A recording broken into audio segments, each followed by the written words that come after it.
Okay, remember that they're changing my voice. This video is about my official stance on persecution. Again, clarifying my official stance. We see in 2 Timothy 3:12 that it says, all who wish to live a godly life in Christ Jesus will be persecuted.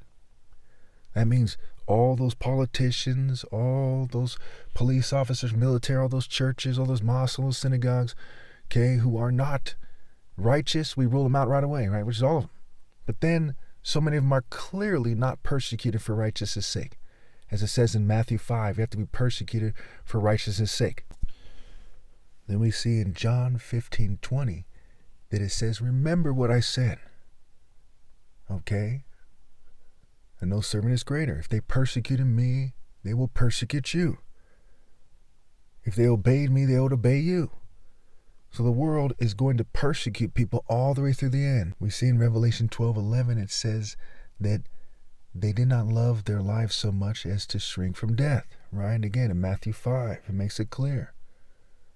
So when we see these people with their outfits, they're like In-N-Out Burger, police officers' uniforms, the churches, the fairy, I kid you not, fairy depiction of angels and of Zeus and so on and so forth, and Michelangelo's Sistine Chapel, when we see that Power Ranger, Power Puff Girl, when we see that Smurf cartoon way about people,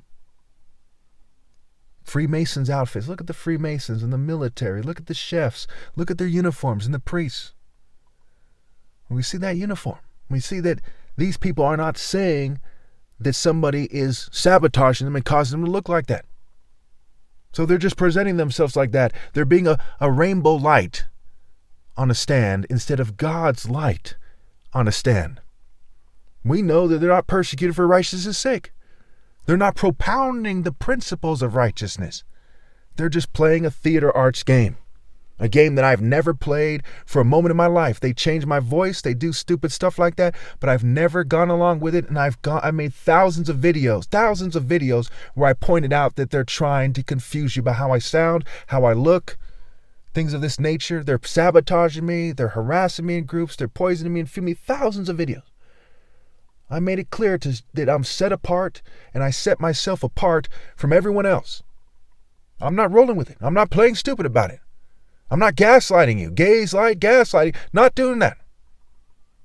I have to spell it out for you. Image.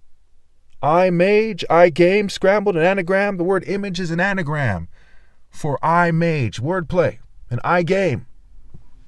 They think that if they can influence the way people think and behave and get them all to be idiots and pretend like they're ideal, that that's more important than being right with God. Like it says in the Bible, they loved human praise more than praise from God.